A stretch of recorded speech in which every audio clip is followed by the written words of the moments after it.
Hello friends, आप लोगों का इस नई वीडियो में स्वागत है। आज का हमारा टॉपिक है distribution of reserve and accumulated profit among the partners. देखो, हम लोगों ने जो चैप्टर स्टार्ट किया तो उस चैप्टर का नाम था रिकंस्ट्रक्शन ऑफ पार्टनरशिप। था नहीं है मतलब, ठीक है। हम लोग ने ये चैप्टर स्टार्ट किया था और हम लोगों ने देखा था इस चैप्टर में कि पार्टनरशिप में कोई भी चेंजेस आता है तो हमें क्या क्या सिचुएशन करनी पड़ती है। तो सबसे पहले हम लोगों ने सीखा था कि हमें सेक्रीफाइस और गेनिंग रेशियो निकालना पड़ता है, राइट। वो हम लोगों ने देखा था और उसके साथ में प्रैक्टिकल क्वेश्चन भी किया था। फिर हमने पढ़ा था कि हमें एसेट्स और लाइबिलिटीज का रीवैल्यूएशन करना पड़ता है, वो भी हमने किया, उसका प्रैक्टिकल भी किया हम लोगों ने। लेकिन एक चीज और सीखना है, ये सीखना है कि अगर बिजनेस में, ठीक है, जिस दिन हम बिजनेस का रिकंस्ट्रक्शन कर रहे हैं उस दिन अगर बिजनेस में हमारे पास कोई भी प्रॉफिट है या कोई भी लॉस है तो उसका क्या करेंगे। देखो, क्वेश्चन अराइज होता है ना सर कि एसेट्स का हम रिवैल्यूएशन कर लिए हैं, प्रॉफिट एंड लॉस का हमने सेक्रीफाइस गेनिंग निकाल लिया है, कि सेक्रीफाइस हुआ है कि गेन हुआ है रिकंस्ट्रक्शन करने की वजह से, वो निकाल लिया। लेकिन सर ये भी तो पॉसिबल है ना कि बिजनेस में कोई रिजर्व हो, सर ये भी पॉसिबल है बिजनेस में कोई एक्यूमुलेटेड प्रॉफिट हो, तो सर इसका क्या करेंगे। क्वेश्चन अराइज होता है ना कि सर इसका क्या करेंगे। तो ध्यान से समझो कि जब भी हम ऐसा कोई सिचुएशन आता है जिसकी वजह से हमें रिकंस्ट्रक्शन करना पड़ता है, चाहे वो change in profit and loss ratio हो, ठीक है, चाहे change in profit and loss ratio हो, चाहे एडमिशन हो, चाहे रिटायरमेंट हो। अगर याद होगा तो हम लोगों ने पढ़ा था कि यही तीन मेन रीजन है जिसकी वजह से किसी भी बिजनेस में रिकंस्ट्रक्शन का सिचुएशन क्रिएट हो सकता है। तो इन तीनों ही सिचुएशन में अगर हमारे पास कोई प्रॉफिट है, राइट, अगर मतलब ये सिचुएशन क्रिएट होने से पहले जो भी बिजनेस का प्रॉफिट है या भी जो भी बिजनेस का रिजर्व है, एक्यूमुलेटेड प्रॉफिट है, एक्यूमुलेटेड लॉस है, उस रिजर्व के साथ सर क्या करेंगे। तो ध्यान से समझना कि अब जैसे देखो, अगर मैं change in profit and loss की बात करता हूं तो आज के बाद से जो भी चीजें होंगी वो नए तरीके से होंगी। सब जब नए तरीके से होंगी तो इट में पॉसिबल किसी को कम मिले किसी को ज्यादा मिले, पॉसिबल है कि नहीं है सर, डेफिनेटली पॉसिबल है। और हमने चेक भी किया, किसी को सेक्रीफाइस करना पड़ता है तो किसी को गेन होता है। तो अब जब आज के बाद से में नई चीजें मिलने वाली हैं, लेकिन उसके पहले, इसके पहले जो जिसने जैसी मेहनत की थी सर वो वैसा डिमांड करेगा कि नहीं।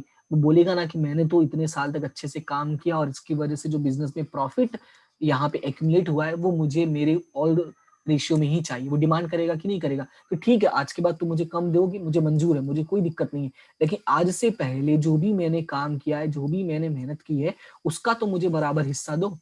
डेफिनेटली यही लोग बोलेंगे। सेम सिचुएशन अराइज होता है तीनों ही चीजों में, ठीक है, चाहे एडमिशन हो, चाहे चेंज इन पीएनएल हो, चाहे रिटायरमेंट हो।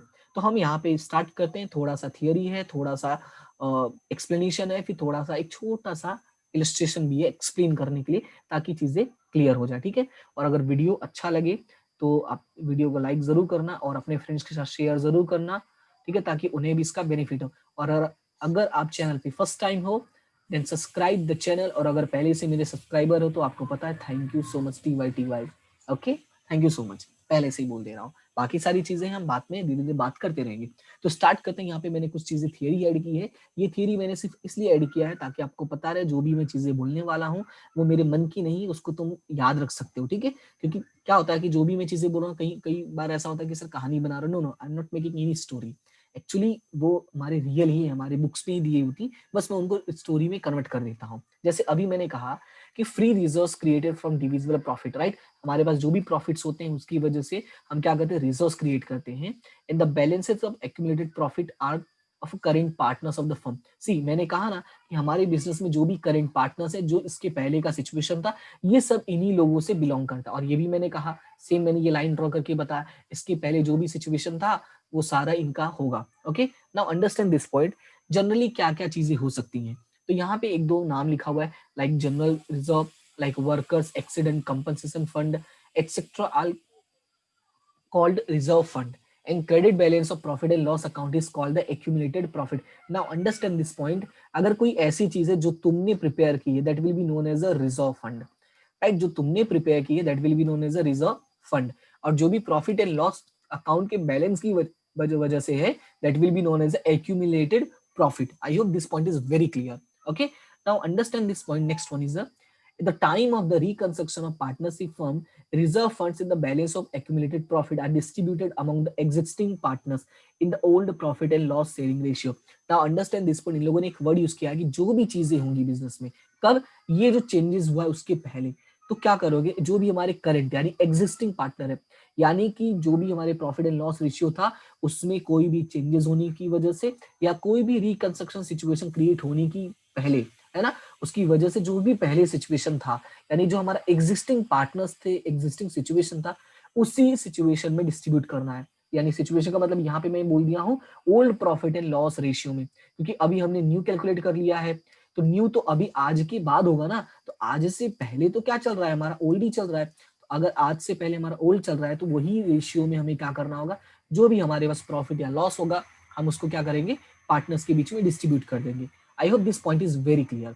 नाउ सी हियर, अभी मैंने तो ये सारे प्रॉफिट प्रॉफिट बोल दिया, लेकिन समटाइम्स बिजनेस में कुछ लॉस भी होते हैं। क्या होता है देखो, if there is a debit balance of PNL account, debit balance मतलब लॉस, हमें पता है डेबिट बैलेंस का मतलब क्या होता है, लॉस होता है। Then it is also distributed among the existing partners in their old profit loss sharing ratio.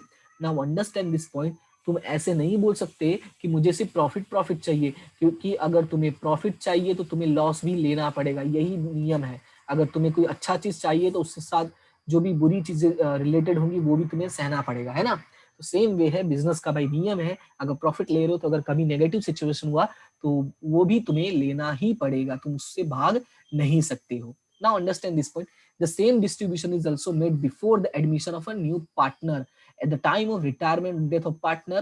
Also balance of reserve fund and profit and loss account is distributed among the old partners in the old profit loss sharing ratio। जो मैंने तुम्हें starting में explain कर दिया कि यही same situation हर बार create होगा, यानी जब चाहे एडमिशन हो चाहे रिटायरमेंट हो, दोनों ही टाइम पे सेम सिचुएशन क्रिएट होगा, सेम डिस्ट्रीब्यूशन। यानी कि अगर ये तुम्हें आ गया डिस्ट्रीब्यूट करना तो इसका बेनिफिट तुम्हें आने वाले नेक्स्ट चैप्टर्स यानी 5 एंड 6 में भी मिलेगा। तो यहाँ पे अच्छे से पढ़ लो तो 5 और 6 में पढ़ने की जरूरत ही नहीं पड़ेगी, है ना। सिंपल है कि नहीं। अब उसके बाद यहाँ पे देखो जनरल एंट्रीज है, तो जनरल एंट्रीज किसके लिए, सबसे पहले यहाँ पे जो भी हमारे पास रिजर्व फंड है और हमारे पास एक्यूमुलेटेड प्रॉफिट है। अब ध्यान से समझो, इसका जर्नल एंट्री याद करने का मैं सबसे आसान तरीका समझाता हूँ। आसान तरीका क्या है, तुम्हें एक बात पता होना चाहिए कि जो भी हमारा प्रॉफिट होता है या जो भी हमारा रिजर्व होता है, ठीक, जो भी बिजनेस का प्रॉफिट है या जो भी बिजनेस का रिजर्व है, तुम्हें पता होना चाहिए कि इसका अकाउंट ऑलवेज क्या होता है। सर इसका अकाउंट ऑलवेज क्या होता है, क्रेडिट होता है। रिजर्व का भी अकाउंट ऑलवेज क्या होता है, क्रेडिट होता है। नाउ अंडरस्टैंड दिस पॉइंट कि बिजनेस में जो भी चीजें होती हैं वो अल्टीमेटली किसको मिलती हैं, पार्टनर्स को मिलते हैं। ये हम लोगों ने बहुत ही पहले के वीडियोस में थियरी में बहुत बेसिक्स में हमने देखा है, चैप्टर नंबर 1 में भी पढ़ा था, चैप्टर नंबर 2 में भी पढ़ा था, है ना। तो कहने का मतलब ये हमने पढ़ा है कि बिजनेस में जो भी सिचुएशन क्रिएट होता है उसकी वजह से चाहे प्रॉफिट हो चाहे लॉस हो चाहे इनकम हो चाहे एक्सपेंस हो, अल्टीमेटली वो सारी की सारी चीजें किसको मिलती हैं, सारी की सारी चीजें किसको मिलती है, पार्टनर्स को मिलती हैं। तो सेम उसी तरह से अगर बिजनेस में कोई रिजर्व है, बिजनेस में कोई एक्यूमुलेटेड प्रॉफिट है, तो वो भी किसको मिलेगा, अल्टीमेटली पार्टनर्स को ही मिलेगा। नाउ अंडरस्टैंड दिस पॉइंट कि इनका जो बैलेंस होता है वो क्या होता है, ऑलवेज क्रेडिट होता है। अब समझो, अब ये मैं बैलेंसेस मैं किसको दे रहा हूँ, पार्टनर्स को दे रहा हूँ। इसका मतलब ये हुआ कि इनका जो अकाउंट है वो मैं क्या कर रहा हूँ, क्लोज कर रहा हूँ। समझो बात को, अब मैं इनका अकाउंट क्या कर रहा हूँ, क्लोज करके मैं पार्टनर्स को ट्रांसफर कर रहा हूँ। ये अकाउंट अभी तक जिंदा थे, सही सलामत थे, लेकिन अब मेरा काम हो गया है, अब मेरा काम है रिकंस्ट्रक्शन करना। तो रिकंस्ट्रक्शन करने की वजह से जो भी राइट नाउ सिचुएशन था उसको खत्म करानी, क्लोज करना है। तो क्लोज करके मैं पार्टनर्स को ट्रांसफर करा। तो हमने पढ़ा है कि जब भी हम अकाउंट क्लोज करते तो एंट्री हमें अपोजिट करनी होती, यानी जो भी क्रेडिट बैलेंस है उसको हम क्या कर देंगे, डेबिट कर देंगे, राइट। अब ध्यान से समझो, सर डेबिट तो कर दी, अब तुम्हें पता है ये प्रॉफिट किसको मिलने वाला है, पार्टनर्स को। तो तुम्हें पता है पार्टनर्स को जब प्रॉफिट मिलेगा तो पार्टनर्स की कैपिटल क्या होगी, इंक्रीज होगी। अब तुम्हें पता है पार्टनर्स का कैपिटल ऑलवेज क्या होता है, क्रेडिट होता है।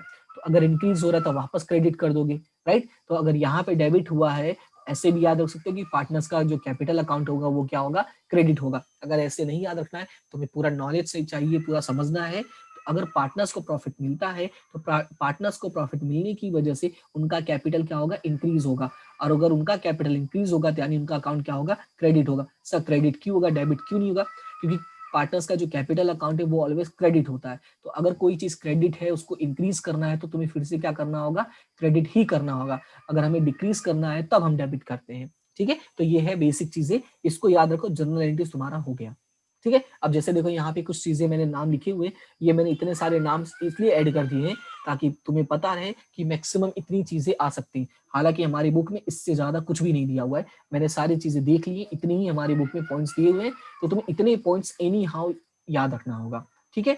एनी हाउ याद कर लो, बेटर है। ओके, तो समझो यहाँ पे एक एक करके समझते हैं। जैसे देखो, सबसे पहले प्रॉफिट एंड लॉस है, तो तुम्हें पता है इसका भी अकाउंट क्या होता है, क्रेडिट होता है। अब देखो एक एक का जो मतलब है वो एक्सप्लेन कर देता हूँ मैं थोड़ा, क्योंकि तुम्हें थोड़ा बहुत आइडिया होना चाहिए ये सारी चीजें क्या है। जैसे सबसे पहले प्रॉफिट एंड लॉस अकाउंट है, तो तुम्हें पता है प्रॉफिट का क्रेडिट बैलेंस होता है। अब जनरल रिजर्व है, तो तुम्हें कोई भी जनरल पर्पज के लिए तुमने प्रॉफिट साइड में रखा था, मतलब कहना सेविंग एक तरह की, वो है। अब बात करते सर कैपिटल रिजर्व क्या है, तो कैपिटल रिजर्व क्या है, ये जो हमारा प्रॉफिट से कैपिटल सा सॉरी जो हमारा कैपिटल प्रॉफिट था उसको हमने कैपिटल रिजर्व अकाउंट में ट्रांसफर किया था। जैसे हमने शेयर्स वाले चैप्टर में पढ़ेंगे, वहां पे हमें पता चलेगा, वहां से हम पैसे ट्रांसफर करते हैं। उसके बाद रिजर्व फंड, ये कोई स्पेसिफिक रीजन की वजह से हो सकता है। नेक्स्ट है कंटीजेंसी रिजर्व। अब कंटीजेंसी का मतलब क्या होता है, कोई ऐसी नेगेटिव सिचुएशन के लिए हम पैसे बचा के रखते हैं कि अगर हुआ तो हमें देना पड़ेगा, नहीं हुआ तो बच गया। जैसे कभी कभार होता है ना कि कोई कस्टमर तुम्हारे ऊपर केस कर दे, तो अगर कस्टमर ने तुम्हारे ऊपर केस कर दिया है तो टेंशन है कि नहीं है, तो ये टेंशन से बचने के लिए, अगर इन केस वो कस्टमर जीत गया तो तुम्हें उसे पैसे देने पड़ेंगे। तो ऐसे टेंशन से बचने के लिए हम क्या करते हैं, पहले से रिजर्व बना लेते हैं। अगर ये केस हम जीते तो पैसे रिटर्न नहीं कर रहे, तो ये प्रॉफिट बच गया, तो ये प्रॉफिट अल्टीमेटली किसको मिल जाएगा, पार्टनर्स को मिल जाएगा। और अगर हार गए तो टेंशन नहीं, रिजर्व तो बना के रखा ही है। In same way workers accident compensation fund, ये भी सेम ही है कि वर्कर्स के एक्सीडेंट के लिए हमने फंड बनाया है। इन केस अगर वर्कर्स का एक्सीडेंट हुआ तो उन्हें पैसे देने पड़ेंगे, क्योंकि ये कंपनी का कहते हैं ना फर्ज भी बनता है कि अगर उनकी वजह से उनकी कंपनी में किसी वर्कर को कोई भी फिजिकली या मेंटली, हालांकि मेंटली का तो सबको ही हो ही रहा है, बट फिजिकली अगर हार्म होता है तो ये चीजें हमें उनका देखभाल करना जरूरी है, क्योंकि वो है तो हम हैं, राइट। तो अगर उनको कुछ भी हुआ तो हमें उन्हें पैसे देने पड़ते हैं, बट अगर नहीं हुआ तो अच्छी बात है, पैसे बच गए, then distribute it. Okay, now next one is investment fluctuation fund.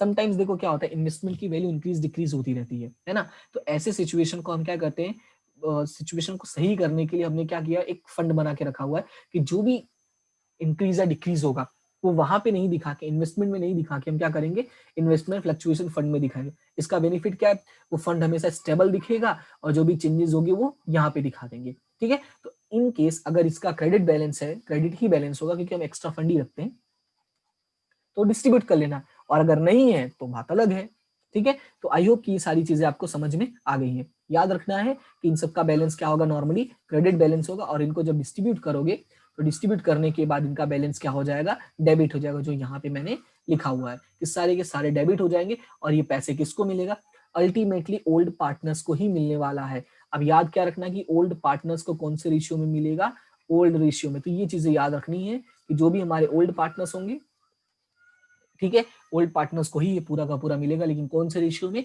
Old ratio में, और उनका अकाउंट क्या हो जाएगा, क्रेडिट हो जाएगा। आई होप कि इतना समझ में आ गया होगा। अब देखो ये तो था प्रॉफिट से रिलेटेड, ठीक है, लेकिन कभी कभी मैंने कहा ना लॉस भी हो सकता है और एक्सपेंस भी हो सकता है। तो देखो कुछ चीजें यहाँ पे मैंने नाम डिनोट किए हुए, जैसे देखो प्रॉफिट एंड लॉस का लॉस अकाउंट हो गया, एडवर्टाइजमेंट कंपेन अकाउंट हो गया, टू रिसर्च डेवलपमेंट एक्सपेंस हो गया, या to other non written off revenue expenditure. अब ध्यान से समझो इसका मतलब क्या है। कुछ चीजें ऐसी होती जो हम, जैसे एडवर्टाइजमेंट कंपेन है, हमें कभी कभी होता है हमने एडवर्टाइजमेंट किया हो लेकिन वो उसका बेनिफिट जो है वो मोर देन 1 ईयर मिल रहा हो, ठीक है, मोर देन 1 ईयर।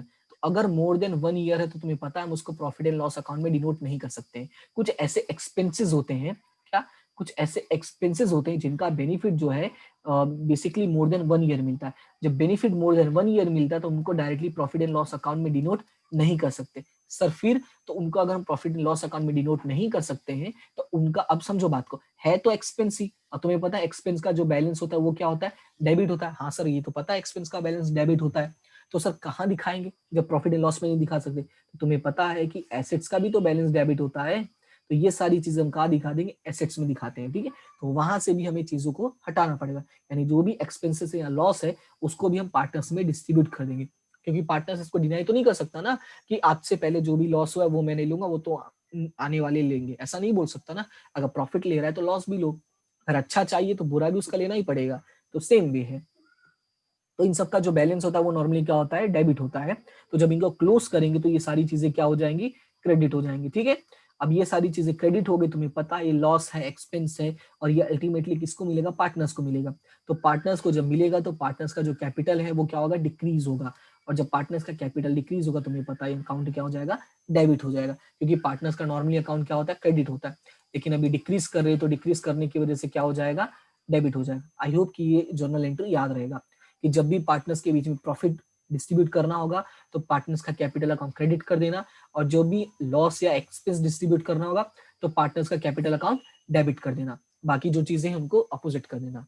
आई होप कि इतनी सारी चीजें आपको समझ में आ गई है, और अगर समझ में आ गया है then like the video and subscribe the channel और share with your friends so that they can also understand the topics. Okay, तो ये तो ठीक है। अभी हम लोग स्टार्ट करते हैं हमारा एक छोटा सा question so that you can get the full knowledge of this topic, right? क्योंकि थियरी डिस्कस कर लिया दैट्स टू गुड, बट एक छोटा सा प्रैक्टिकल क्वेश्चन होगा तो इसको सॉल्व कैसे करना है, अप्लाई कैसे करना है, वो तुम्हें इजी वे में समझ में आ जाएगा। तो यहाँ पे एक छोटा सा क्वेश्चन है राम एंड रहीम। ध्यान से समझना क्वेश्चन में लिखा हुआ है Ram and Rahim are the partners of a partnership firm, profit and loss sharing ratio between them is 4:3। Now understand this point. उनका प्रॉफिट एंड लॉस रेशियो क्या है? 4:3। The following are the balances in the books of the firm as on 31st 2017 के according balance है। क्या balance है? Profit and loss account का debit balance है। Now understand this point. Profit and loss account का क्या है? ये डेबिट बैलेंस है, यानी ये क्या है? लॉस है। ठीक है, ये लॉस है। कितना दिया हुआ है यहाँ पे? 14,000 दिया हुआ है। अब इसको दिखाना चाहो तो ऐसे ब्रैकेट में दिखा सकते हो, लेकिन जब यहाँ पे लॉस लिख दिया है, डेबिट बैलेंस लिख दिया है, तो तुम्हें वो लिखने करने की जरूरत नहीं है। उसके बाद यहाँ पे लिखा हुआ है reserve fund 42, workers profit sharing fund 21 and workers accident compensation fund 26। अब यहाँ पे हमें 4 चीजें दी हुई है, राइट? 1 2 3 4।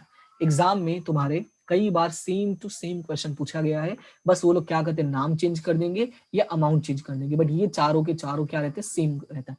अमाउंट भी कैसे चेंज करते हैं? या तो मल्टीप्लाई बाय 2 कर देंगे, या डिवाइड बाय 0.5 कर देंगे, या मल्टीप्लाई बाय 1.5 कर देंगे। ऐसा करके वो लोग अमाउंट देते हैं, तो ऐसा लगता है कि कुछ नया क्वेश्चन है, बट बेसिकली नया क्वेश्चन नहीं होता है, same to same question repeated आता है इस चैप्टर में से। मैंने पहले ही कहा ना, इस चैप्टर में से हम सिलेक्टेड क्वेश्चन है जो एग्जाम में पूछे जाते हैं, जिसमें से एक ये है। Okay, so do it properly. Okay, अब यहाँ पे सवाल है कि सर ये 4 चीजें डिस्ट्रीब्यूट करना है तो करते हैं, लेकिन यहाँ पे अभी और क्वेश्चन बाकी, कहानी अभी है। यहाँ पे देखो, यहाँ पे बहुत सारी चीजें लिखी है। क्या लिखा है? On the about date Ram and Rahim decided on new profit sharing ratio of 1:1। अब समझो बात को, यहाँ पे नया रेशियो डिसाइड हुआ था 1:1। ठीक है सर, नया रेशियो डिसाइड हुआ है 1:1। आगे लिखा है a claim of 25,000 is outstanding against the worker accident compensation fund। Question में क्या लिखा हुआ है कि 25,000 का क्लेम है, और ये क्लेम किसके ऊपर बाकी है? वर्कर्स एक्सीडेंट कंपनसेशन फंड के ऊपर। और आगे लिखा हुआ है pass journal entry showing the distribution of accumulated profit और loss in the books of the firm. अब तुम्हें समझना है कि सर इसके साथ हमें कैसे करना है, कैसे सॉल्यूशन करना है। ओके, तो यहाँ पे कितना अमाउंट है क्लेम का? 25,000। Understand this point. यहाँ पे क्लेम कितना? 25,000 है। इन केस अगर ये क्लेम कम या ज्यादा होता तो हम सोचते, हालांकि 25 और हमारे पास यहाँ पे कितना है? वर्कर्स एक्सीडेंट फंड सिर्फ 26 है। तो अब सर क्या करेंगे? तो 26 और वो 5 है, कुछ नहीं करना, ध्यान से समझो। यहाँ पे ये अमाउंट में कोई भी चेंजेस हो, लेकिन कभी भी क्लेम ज्यादा नहीं होगा, इतना याद रखना, क्लेम कभी भी ज्यादा नहीं होगा। और अगर ज्यादा होगा तो हमें आगे वाले चैप्टर में हमको सिखाया जाएगा कि क्लेम ज्यादा हो तो क्या करना है। कौन से चैप्टर में? एडमिशन और रिटायरमेंट में। तो अभी टेंशन की जरूरत नहीं, पहले इतना समझते हैं। ठीक है, अब यहाँ पे देखो क्वेश्चन में, यहाँ पे है सबसे पहले प्रॉफिट एंड लॉस अकाउंट है। Okay, profit and loss account, इसका लॉस बैलेंस है, आई मीन डेबिट बैलेंस है, ये लॉस है, हमें इसको डिस्ट्रीब्यूट करना है। तो सर इसको डिस्ट्रीब्यूट कैसे करेंगे? तो मैंने कहा था अगर इसका लॉस यानी लॉस है और डेबिट बैलेंस है, तो तुम्हें पता है कि अगर इसका डेबिट बैलेंस है तो ये क्या हो जाएगा? क्रेडिट हो जाएगा।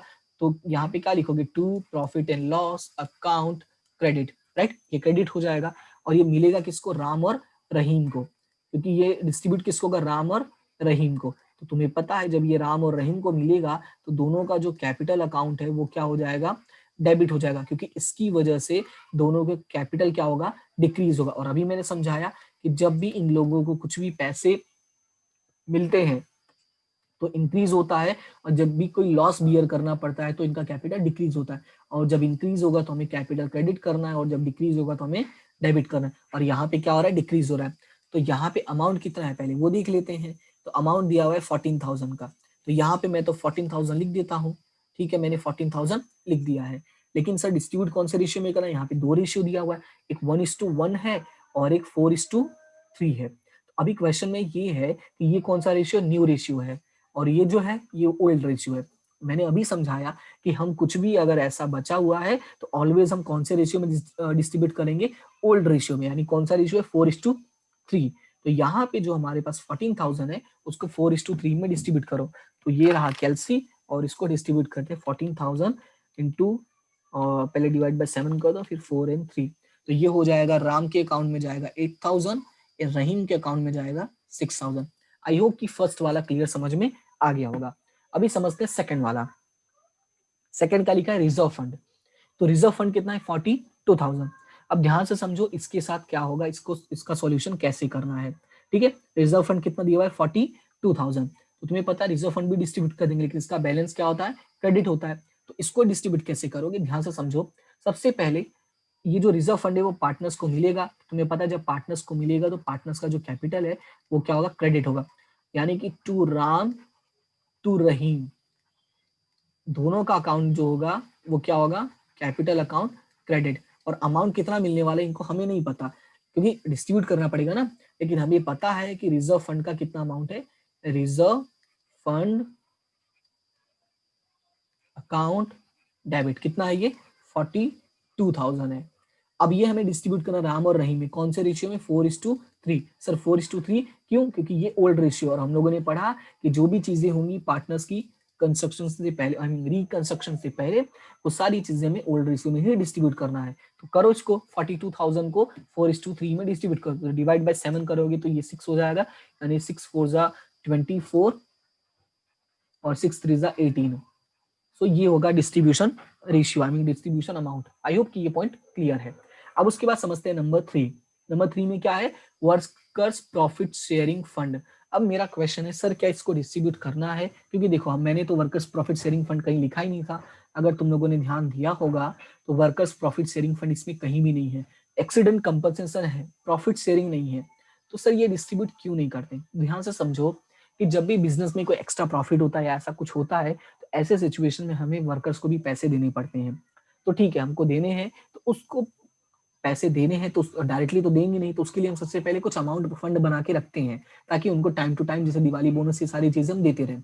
तो अगर हमें देना ही है, अब उसमें तो ऐसा है नहीं कि अगर होगा तो देंगे, नहीं होगा तो नहीं देंगे, वो तो देना ही पड़ेगा। तुम ऐसे थोड़ी बोल सकते हो कि नहीं दूंगा मैं, डिनाई तो नहीं कर सकते। यानी ये तुम्हें 110% ये पैसे तुम्हें वर्कर्स को देने ही पड़ेंगे। जब 100% वर्कर को देना ही पड़ेगा तो इसका मतलब ये हुआ कि ये तुम्हारा रिजर्व फंड है, बट ये कैसा है, ये लाइबिलिटी है, क्योंकि 100% देना ही है। अभी जैसे ये एक्सीडेंट वाला हुआ, इसमें क्या है, अगर हुआ तो देंगे, नहीं हुआ तो नहीं देंगे, मतलब कंडीशन अप्लाई है ना, दो चीजें, अगर हुआ तो देना है, अगर एक्सीडेंट नहीं हुआ तो नहीं देना है। तो ऐसे सिचुएशन में समझ में आता है, लेकिन जो 100% देना ही होगा वो क्या बन जाता है, हमारा लाइबिलिटी बन जाता है। याद रखना वर्कर्स प्रॉफिट शेयरिंग फंड जो है वो पार्टनरशिप फर्म का क्या है, लाइबिलिटी है, और इसी वजह से हम लाइबिलिटी होने की वजह से उसको हम डिस्ट्रीब्यूट नहीं कर सकते। I hope this point is clear to you. Okay, याद रखना it is a liability for the firm, so it will not be distributed among the partners. Exam में तुम्हें ये लाइन लिखना पड़ेगा कि workers profit sharing fund is a liability of the business, so I mean partnership firm, ऐसे number 3 करके ये जो लाइन मैंने कहा वो लाइन तुम्हें लिखना है। So it will not be distributed among the partners.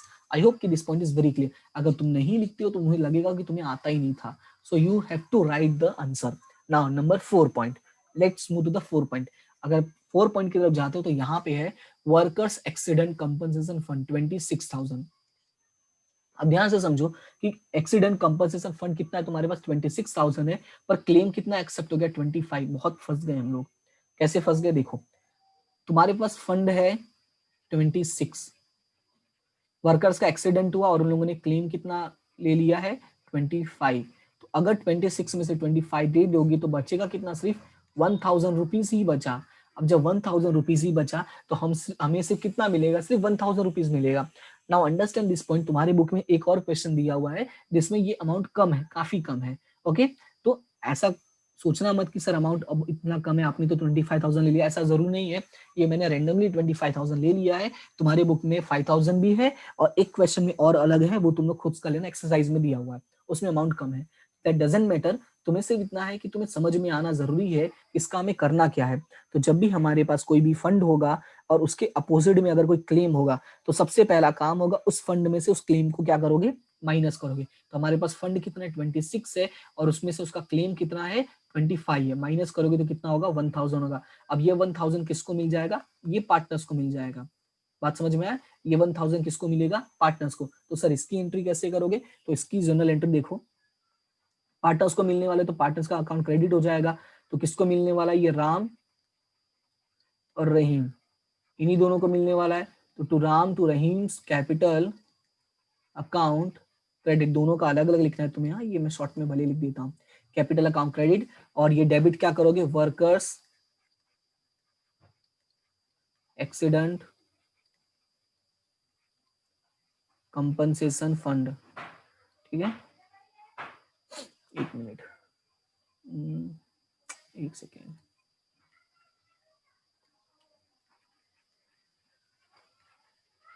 Fund account debit कितना है सर 1000 रुपीज है।